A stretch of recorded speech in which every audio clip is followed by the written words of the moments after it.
యొక్క దిష్టిబొమ్మని దానం చేయడం జరుగుతుంది. ఎందుకంటే ఉన్నటువంటి ముఖ్యమంత్రి రేవంత్ రెడ్డి గారు ప్రతిపక్షంలో ఉన్నప్పుడు యూనివర్సిటీల పైన సవతి తల్లి ప్రేమ చూపిస్తూ మొసలి కన్నీరు కారుస్తూ కాంగ్రెస్ ప్రభుత్వము అధికారంలోకి వస్తే యూనివర్సిటీలకి మగర్ద తీసుకొస్తామని చెప్పేసి డబ్బాలు కొట్టినటువంటి రేవంత్ రెడ్డి ఈ రోజు తెలంగాణలో కాంగ్రెస్ ప్రభుత్వం ఏర్పడి దాదాపు 7 నెలల కాలం గడుస్తున్నప్పటికీ ఢిల్లీకి పోయే టూర్ల మీద శ్రద్ధ, అమెరికా పోయే టూర్ల మీద శ్రద్ధ ఈ రోజు పేద బడుగు బలహీన వర్గాల విద్యార్థులు చదువుకునేటువంటి విశ్వవిద్యాలయాల పైన లేదు. కేవలం 1000 కోట్లు ఇచ్చి చేతులు దులుపుకున్నటువంటి పరిస్థితి మొన్నటికి మొన్న మన బడ్జెట్ లో చూసినాం.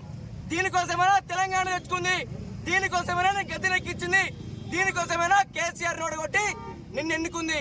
ఖబర్దార్ రేవంత్ రెడ్డి, నువ్వేదైతే వాగ్దానాలు చేసినావో, నువ్వేవైతే హామీలు ఇచ్చినావో వాటన్నిటిని ఖచ్చితంగా నెరవేర్చాలి. ఏదైతే యూనివర్సిటీలకి వీసీలని రెగ్యులర్ వీసీలను నియమించాలి. ఇన్ఛార్జ్ వీసీలతోటి అయ్యేది లేదు పోయేది లేదు. మాకేదైనా సమస్యలు ఉంటే ఐఏఎస్ అధికారుల యొక్క ఆఫీసుల చుట్టూ ఫైళ్లు పట్టుకొని తిరగాల్సినటువంటి పరిస్థితి ఈరోజు యూనివర్సిటీలో నెలకొంది.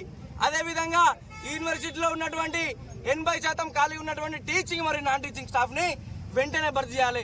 చదువుకోనికి ఆదిలాబాద్ నుంచి, ఖమ్మం నుంచి, రూరల్ బ్యాక్గ్రౌండ్ నుండి, గ్రామీణ ప్రాంతాల నుంచి యూనివర్సిటీకి విద్యార్థులు వస్తే ఈ రోజు యూనివర్సిటీలో చదువు చెప్పడానికి సారు లేక విద్యార్థులు సతమతం అవుతూ డ్రాప్ అవుట్ అవుతా ఉన్నారు. మేము ఒకటే డిమాండ్ చేస్తా ఉన్నాం, 82% ఖాళీ ఉన్న టీచింగ్ మరియు నాన్ టీచింగ్ భర్తీ చేపట్టాలి. యూనివర్సిటీలకి ఫీజులను నియమించాలి. పెండింగ్ లో ఉన్నటువంటి స్కాలర్షిప్లను విడుదల చేయాలి.